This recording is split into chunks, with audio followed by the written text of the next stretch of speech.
Hello friends, this is Big Daddy Cass back again. This time with a synopsis, and of course it's done my way. It's about a book I wrote called CHEWY. Each chapter in this book is a different adventure that CHEWY has, and he has a lot of them. I think I have 15 chapters, so I've done 15 adventures. Anyway, the first chapter is a true story. Actually, all the chapters are true. But this first chapter actually happened in my own home.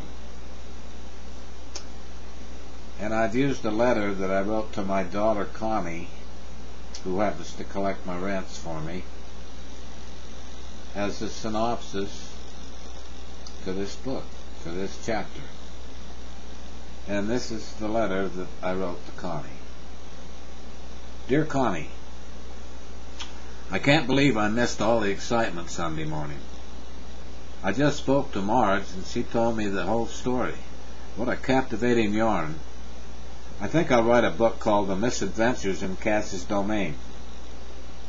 It would be a sequel to The Landlord That Lives in the Basement. Who knows, hon, it could be a bestseller. All the excitement at 4 o'clock in the morning, and you never even mentioned it to me this morning when I talked to you about the rent? There was a time when you'd let me know about everything that goes on around here. Do you think I'm getting too old and dilapidated to be in on all the excitement?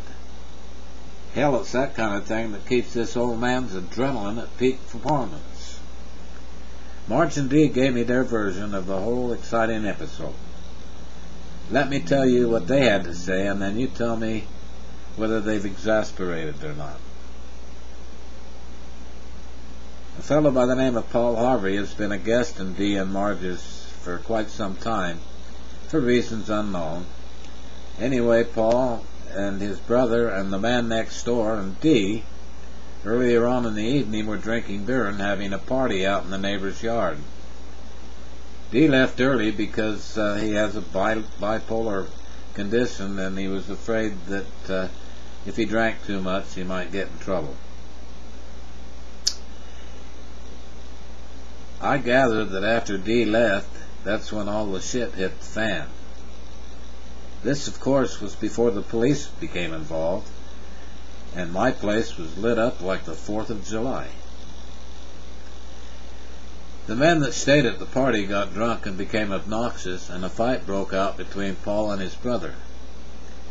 Paul had a switchblade, and he stabbed his brother, missing his heart by less than an inch. Well, somebody called the police, and that's where the real story begins. Let me reiterate.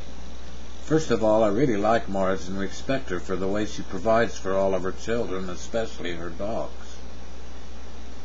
She's a remarkable woman with a heart of gold. Dee and her daughter Kate are lucky that she gave them a place to stay, rent-free. Without her, they'd be out in the streets. To be treated like she was by our local law enforcement, in my opinion, was an invasion of her rights and true police brutality. Now I'll continue with the version that they gave me. At 4 o'clock in the morning, on the 21st of June, Marge received a phone call from the police. She was told that everybody in her apartment was to go out the back door with their hands held high above their heads. And when they got out in the backyard, it was overcrowded with police dogs and policemen and lit up like midday. Marge's dog CHEWY and Joker ran up the stairs from her apartment and cornered one of the police dogs, and a policeman raised his rifle with the intention to shoot CHEWY. Joker retreated at Marge's command, but CHEWY resisted and attacked the police dog. Well, the cop was ready to pull the trigger when Marge's daughter jumped in between them and pleaded with the cop not to shoot, to let her put the dogs inside where they'd be safe. At this point, he hit CHEWY with the butt of his rifle, and both of Marge's dogs were put inside. Everybody was ordered to lay face down on the ground with their hands behind their backs. They were handcuffed and guarded by the police dogs. Well, this is just a synopsis for my first chapter. Whatever happened to Paul Harvey? Well, he got away. But they caught him later on. Thank you for listening. This is Big Daddy Cass saying I hope you read this book when I post it. Thanks for listening. Have a good day.